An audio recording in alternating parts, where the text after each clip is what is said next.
Well, now to a potential solution to the blue-green algae crisis on the Treasure Coast. Today, President Donald Trump signed a bill that would create a reservoir to send the water south of Lake Okeechobee. Right now, the Army Corps of Engineers releases discharges from Lake Okeechobee into the St. Lucie River. But the common belief is that those discharges cause blue-green algae to form in our local waterways. Ari Height has more. You look at the St. Lucie River now, it looks cleaner. I can tell you it certainly smells cleaner.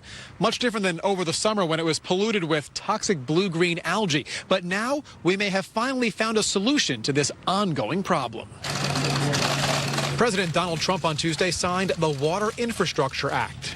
With this legislation, we will also better protect American communities from hurricanes and storms. But one project in the bill is perhaps most important to our region, building a reservoir south of Lake Okeechobee. The idea would be to send excess water from Lake O to that reservoir rather than discharging it into the Caloosahatchee and St. Lucie rivers. Many believe it's those discharges that cause the toxic algae. This project, if executed correctly, is incredible. It's what we need. But Alex Gillen says that's only if it's executed correctly. Gillen is with a clean water group called Bull Sugar. He describes himself as cautiously optimistic this will work out.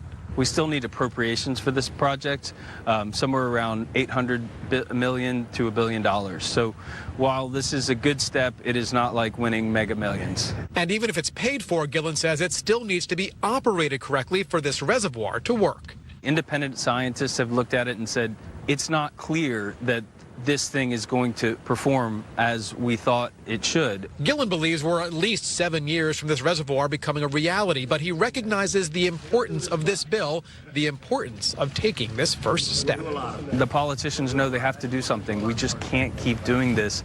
And speaking of those politicians, this was definitely a bipartisan effort. You have Republicans like Representative Brian Mast and Senator Marco Rubio working with a Democrat, Senator Bill Nelson. And locally, Stewart Mayor Kelly Glass-Lighton released a statement giving all the credit to the people of Stewart, saying they worked the hardest to make this bill happen.